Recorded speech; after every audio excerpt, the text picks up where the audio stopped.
systems sort of work. And they base this, as I'll show a bit later on, partly on the oil industry. If you look at the oil industry, for oil you've got to have a source, you've got to have some sort of transport, fracture zone, permeability, and you've got to have a trap. The oil's got to be trapped. And probably got to have a cap, so it'll be a source of some form of transport and a trap and a cap. And so economic geologists have started thinking in more or less the same way. So what I'll do here in the next bit is look at a simplified mineral system for orogenic gold. We'll look at rheological. People know the word rheology. This is where the competency or hardness of the rocks and so on. The structural and geometrical controls.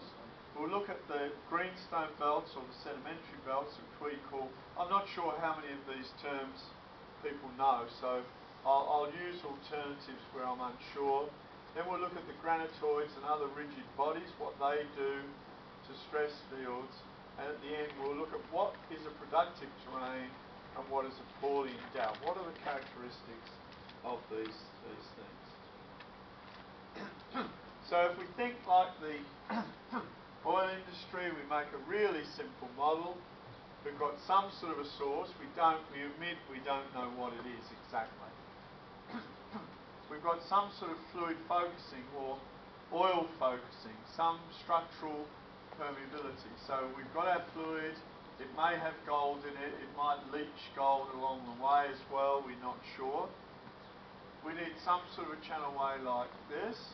And we know from where the gold is, so if that's, let's say, the green schist above and then fibrillite below, we know that nearly all the gold deposits are in shear zones with depth. So probably they're coming up shear zones, the fluid coming up shear zones. When we get to the brittle ductile transition, which is about this amphibolite down here, green schist above, some of the deposits are hosted in the faults, but most of them are hosted in particular rock bodies.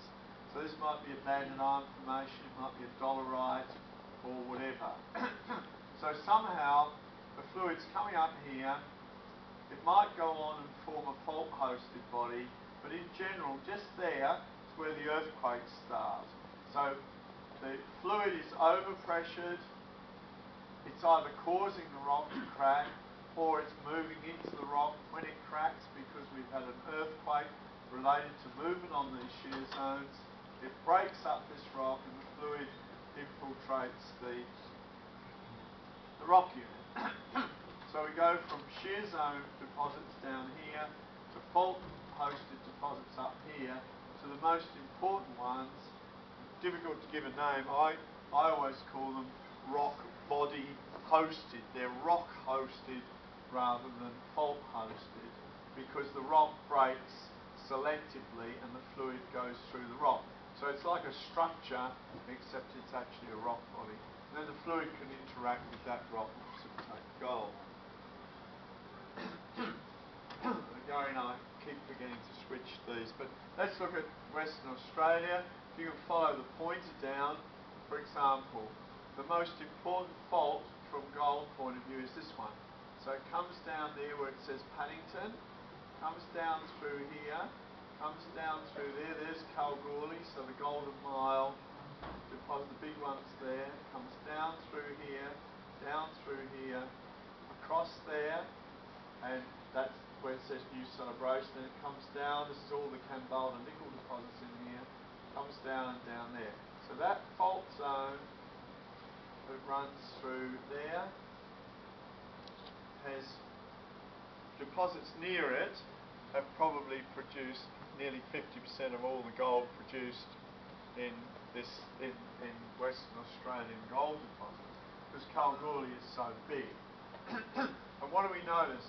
There's a big fault zone, so if we go back to the previous one, sorry, I'll go back here.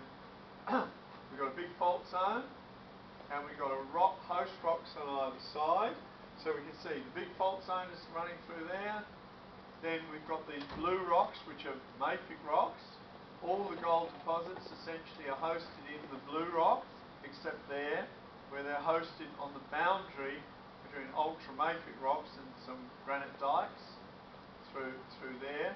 They're not on the fault, except here they're about half a kilometre away from the fault. Here they're about 100 metres away from the fault. Here they're kilometres away from the fault. Here they're generally kilometres away from the fault. So they're in particular rock types adjacent to the fault but not on it. So they're in second order structures. So effectively we go back to there. There's the shear zone. There's the rock bodies, and the deposits are in those particular rock bodies but close to the structure. So that's what we're sort of seeing in that sense. How do we know the fluid?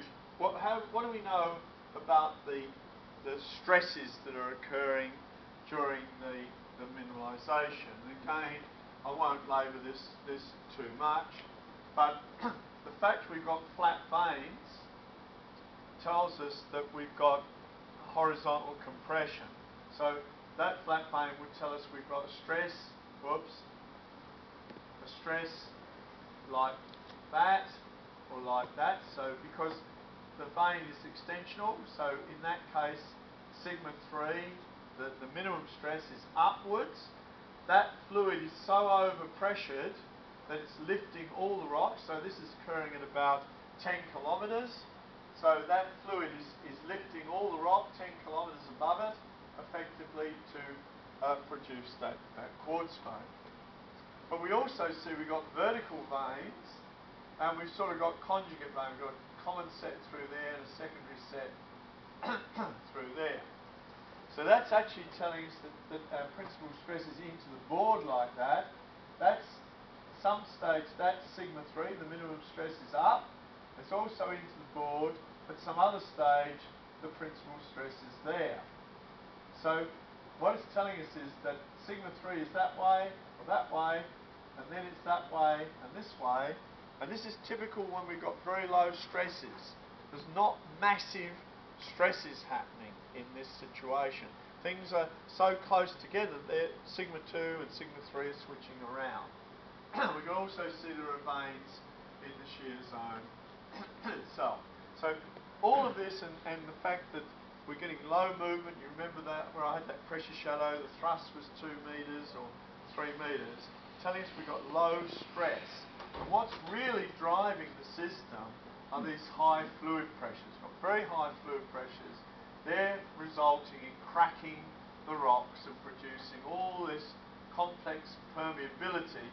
All these fractures are occurring in all these directions, and we're getting a lot of fluid through this rock. You notice through this over here, this ductile zone, we're just getting a few fluids. And when we look at this, we can see another example here. This is a particular unit of the dolerite. This is a more brittle unit of the dolerite over here. You can see they're actually brought into fault contact. There's the fault in there.